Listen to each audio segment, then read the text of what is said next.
Começa agora um programa que traz tudo sobre o livro mais lido em todos os tempos. Apresentamos O Som do Livro.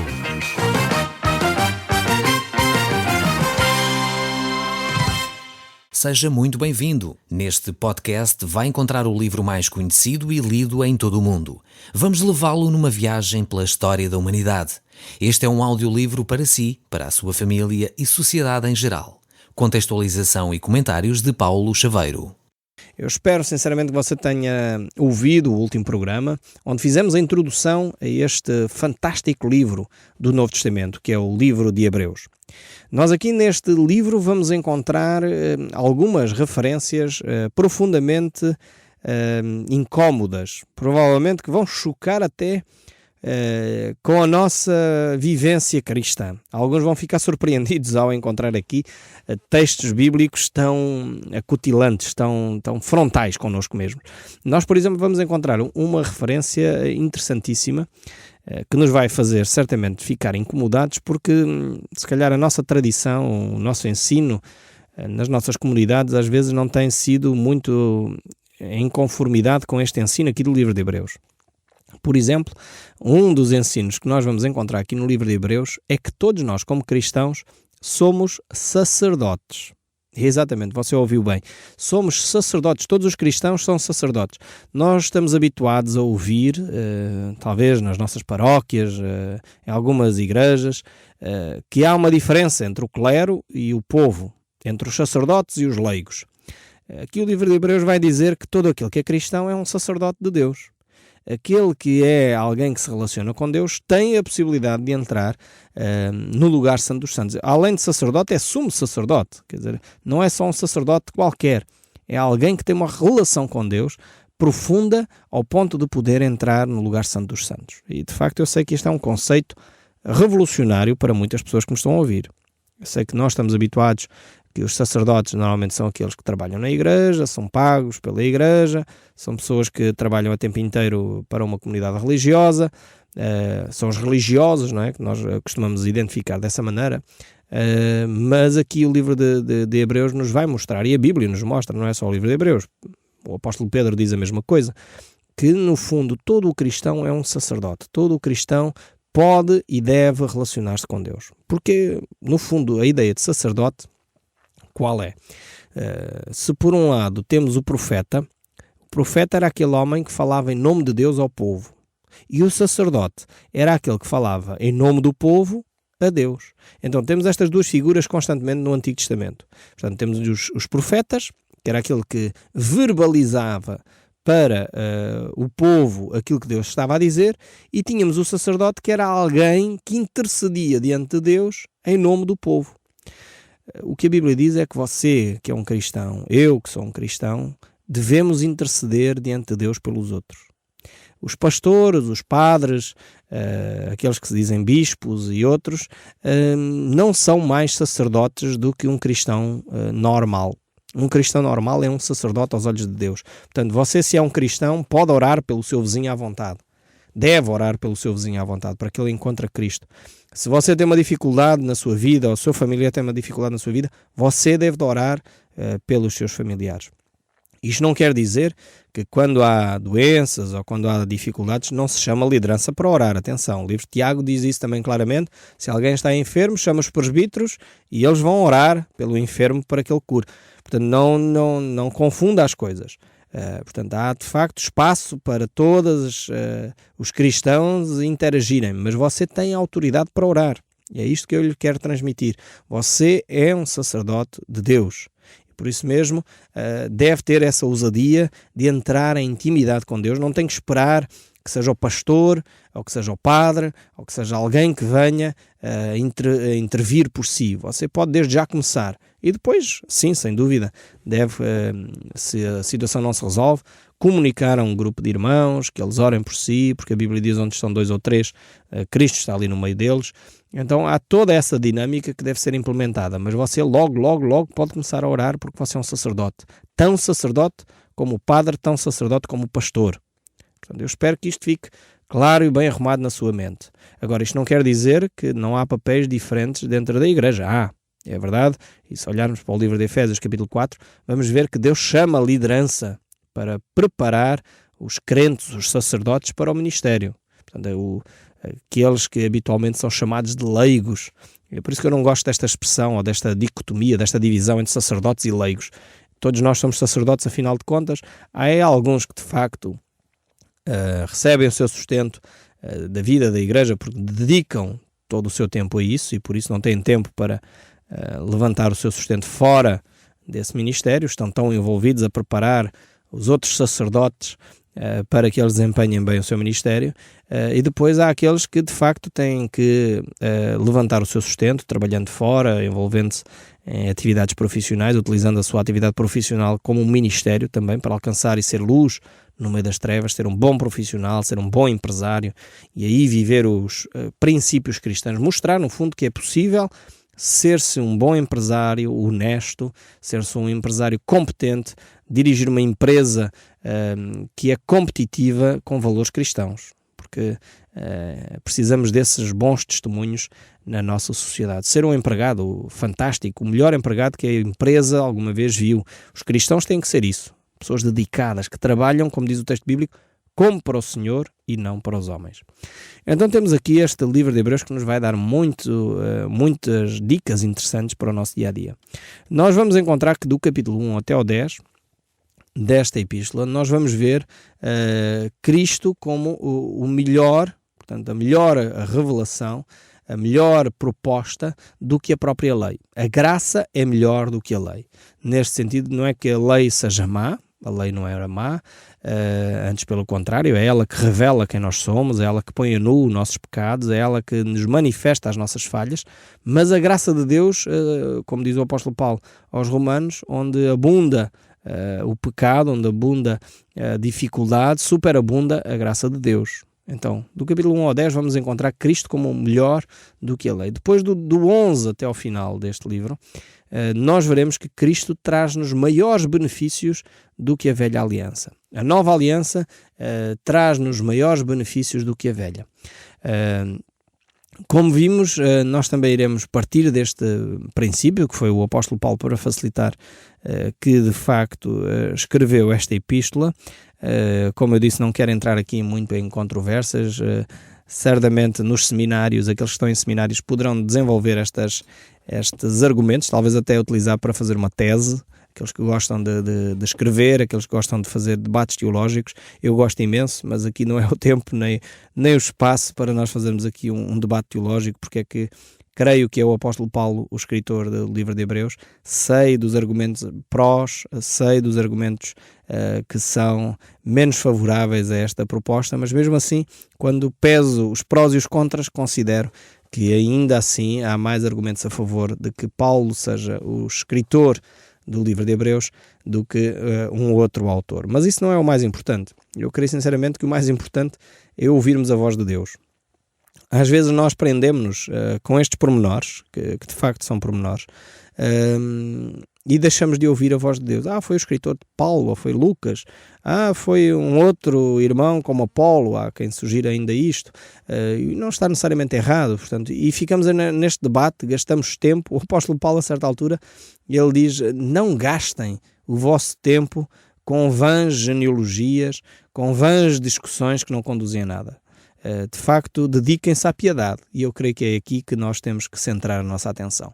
Vale a pena, como é óbvio, estudar, entender quem é o autor, também não temos que ser ignorantes, como é óbvio, mas ao mesmo tempo, depois de entender os argumentos, não há necessidade de continuarmos a degladiar-nos e a debatermos-nos sobre este argumento ou aquele argumento. São questões, creio eu, secundárias. O que precisamos de entender é que isto é a palavra de Deus, que tem ensinos para os nossos dias e que Deus quer falar ao nosso coração através destes textos bíblicos que nós encontramos aqui. Nós vamos ver, logo, como é óbvio, a partir do verso 1. Nós entramos neste capítulo 1, é a tal secção onde vamos encontrar Cristo como sendo superior à velha aliança, e nos primeiros 3 versos deste capítulo 1, nós vamos ver que Cristo é superior aos profetas. Depois do verso 4 em diante, vamos ver que Cristo é superior aos anjos, e esta epístola aqui é dirigida então aos cristãos que estavam na diáspora, aos cristãos judeus. Este livro faz a ligação, digamos assim, entre as duas dispensações da velha aliança e da nova aliança. A dispensação da lei e a dispensação da graça. Então é uma ponte, é como esta epístola aos Hebreus, é como ligar, no fundo, estas duas mentalidades completamente diferentes, onde na lei se vivia debaixo da orientação da retribuição, ou seja, eu tenho que praticar o bem para que daí possa advir bênção, e o tempo de graça onde nós simplesmente reconhecemos que não merecemos nada. Como diz o apóstolo Paulo aos Romanos, o salário, aquilo que nós mereceríamos como paga das nossas obras, diz lá em Romanos, era a morte, porque o salário do pecado é a morte. Mas depois esse texto não termina aí e diz, mas o dom gratuito de Deus, ou seja, o presente que Deus nos oferece, é a vida eterna em Cristo Jesus. Então, o livro de Hebreus vai fazer esta ponte entre esta mentalidade da retribuição e a mentalidade da graça. Eu tenho pena que algumas pessoas ainda não perceberam ou não descobriram o livro de Hebreus na Bíblia. Há cristãos, como estão a ouvir alguns deles, que têm sido ensinados por algumas lideranças de que nós temos o direito de exigir a Deus coisas. E eu fico assustado quando ouço isto, porque debaixo da nova aliança nós não temos direitos a exigir. Nós, de facto, vivemos debaixo da graça. E a graça significa favor imerecido. E se eu não mereço, logo, não tenho direito. Percebem a ideia? Quando era debaixo da velha aliança, da lei, é que havia um contrato com Deus em que o povo, se desobedecesse a Deus, então viria a ferrugem, as colheitas não dariam, viria a guerra, o sofrimento, por causa da desobediência. Se o povo obedecesse, então viria a prosperidade, o povo veria dias fartos, haveria descanso, teria paz. Esta era a lei. Mas nós hoje estamos a viver na graça. Já não vivemos debaixo da retribuição. Ou seja, muitas confissões religiosas acham que, o crente dá o dízimo, logo eu tenho a obrigação de ser rico. Em lado nenhum vemos isso nas Escrituras. Vemos isso no livro de Malaquias, mas, mais uma vez, o livro de Malaquias pertence à dispensação da lei. Isto não quer dizer que Deus não abençoa. Atenção, não é isso que eu estou a dizer. Não me entendam mal. Deus abençoa quem é fiel. Deus quer suprir as nossas necessidades e nós encontramos isso nos Evangelhos, Mateus 6,33, não seja esquecido esse texto, não é? Buscar em primeiro lugar o reino de Deus e a sua justiça e todas as outras coisas nos serão acrescentadas. Mas já não vivemos debaixo da lei da retribuição.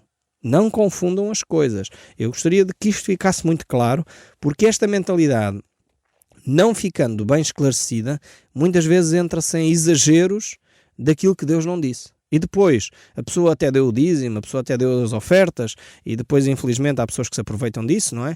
Há líderes que estão a tirar, infelizmente, proveito da fé de muitos, mas a pessoa até deu os dízimos, deu as ofertas, mas não ficou rico. Ficou, se calhar, com as suas contas pagas. Mas se a pessoa dá o dízimo e as ofertas e depois não foi pagar as contas ao merceeiro, está errado. A pessoa tem que, de facto, ser responsável. E é óbvio que Deus não abençoa uma situação dessas. A pessoa dá os seus dízimos, dá as suas ofertas, mas depois pede dinheiro emprestado e não devolve. Está errado, porque é mentira. A pessoa precisa de ser responsável com os seus bens materiais. A pessoa não pode ir além das suas contas. Aliás, a Bíblia ensina-nos isso. A pessoa, se vai construir um celeiro, deve sentar-se primeiro, fazer contas para verificar se tem ou não condições de acabar essa obra. Se não tem, tome cuidado, porque é uma vergonha ficar a obra a meio. E há cristãos que pensam, bem, eu dei o dízimo, eu dei as ofertas, agora posso-me pôr a comprar uma casa para a qual não tenho ordenado para pagar no final do mês a mensalidade. Ou posso contrair um novo empréstimo e, de facto, comprar mais um carro. E depois a pessoa faz as contas e o ordenado não chega, ganha 500 euros e tem dívidas ao banco 600. Pois, isto não tem a ver com dar o dízimo e as ofertas, tem a ver com sensatez. Cuidado com a nossa atitude. Vivemos debaixo de uma nova época, uma época de graça, uma época de bênção da parte de Deus, mas já não é debaixo da época da lei da retribuição. Então, a Epístola aos Hebreus vai fazer esta ligação, vai fazer esta ponte, vai fazer esta relação entre a época da lei e a época da graça. Eu espero que tenha sido suficientemente claro estes exemplos que eu dei para nos ajudar a compreender melhor aqui as Escrituras. Porque, infelizmente, nós seres humanos rapidamente escorregamos daquilo que a Bíblia nos ensina e nos desafia a viver. Então eu gostaria de começar por ler o verso 1. Um verso tremendo este aqui do verso 1. Então preste bem atenção àquilo que a Bíblia diz. Hebreus capítulo 1, verso 1 diz assim: havendo Deus, outrora, falado muitas vezes e de muitas maneiras aos pais pelos profetas, e vamos já parar aqui, porque este texto começa de uma forma interessantíssima. Não sei se repara que este livro de Hebreus começa logo por Deus. Havendo Deus. É interessante ver que o livro de Hebreus não faz apologia nenhuma a quem é cético, a quem diz eu não acredito em Deus. O livro de Hebreus não se preocupa em explicar a existência de Deus. Simplesmente afirma, Ele existe, Ele está cá, Ele atua, havendo Deus falado. Muitas vezes as pessoas querem fazer argumentações, explicar como é que Deus existe, tentar explicar Deus de uma forma científica. Eu não ponho em causa quem tenta fazer isso, mas eu já tenho vivido anos suficientes para perceber que aquilo que faz a diferença na vida das outras pessoas é aquilo que Jesus ensina, e o que Jesus ensina é que é o amor. Eu posso conhecer todas as teologias. Isto agora é uma versão minha de Hebreus, de 1 Coríntios 13.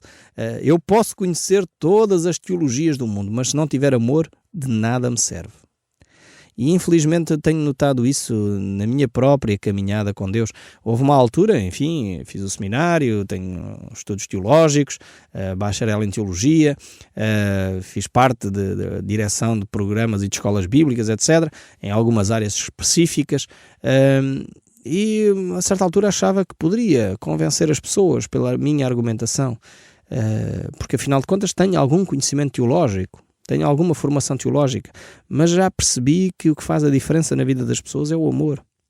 Eu posso tentar argumentar com conhecimentos teológicos, citando Tomás de Aquino, Agostinho, citando vários teólogos ao longo da história da humanidade que foram pensadores tremendos, interessantíssimos, mas na realidade o que vai fazer a diferença na vida das pessoas é o amor, é o amar as pessoas, é o manifestar isso através de ações concretas. Por isso aqui o livro de Hebreus não se preocupa minimamente em fazer uma apologia acerca de Deus. Simplesmente pega no facto de que Deus existe e Ele fala. E este é um ponto assente. E parte daqui para começar a revelar quem Deus é. Neste aspecto, o livro de Hebreus é muito semelhante ao livro do Gênesis.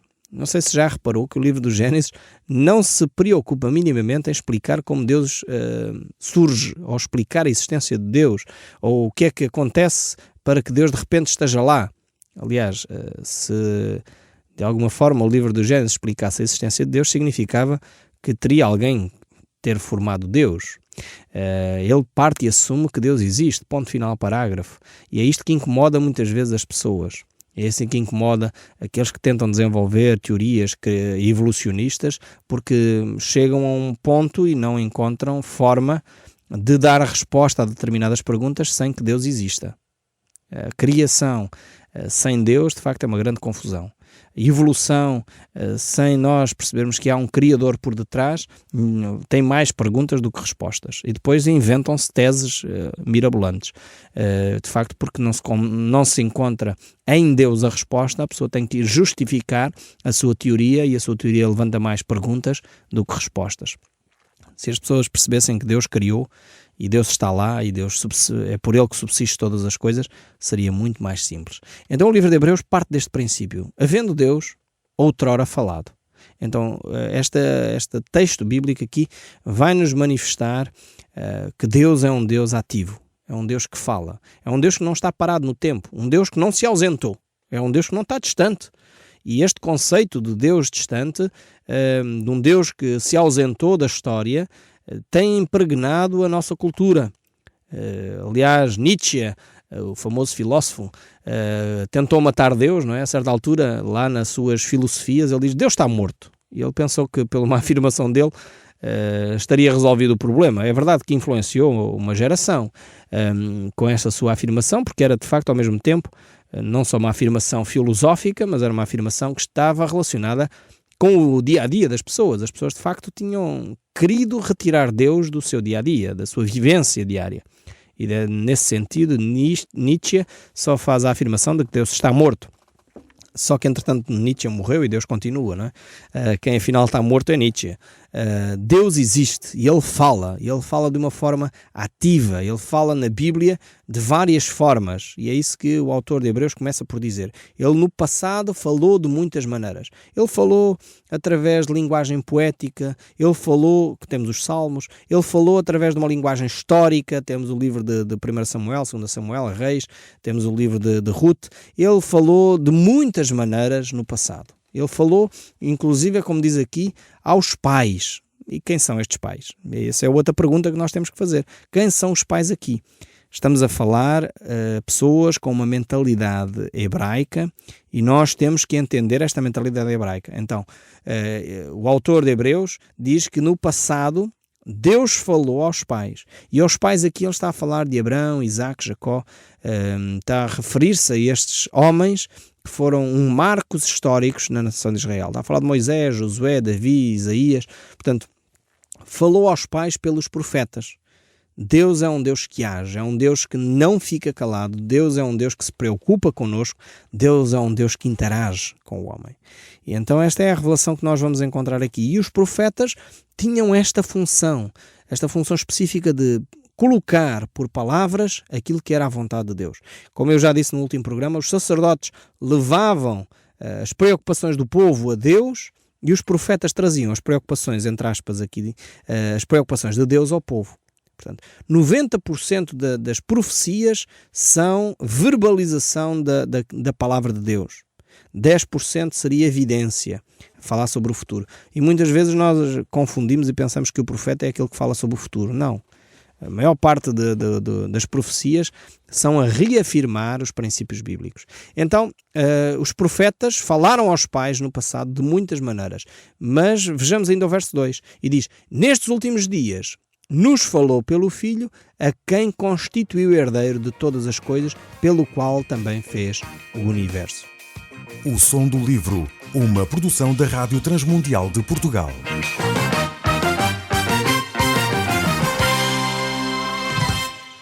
RTM. Conhece todos os nossos programas em rtmportugal.org.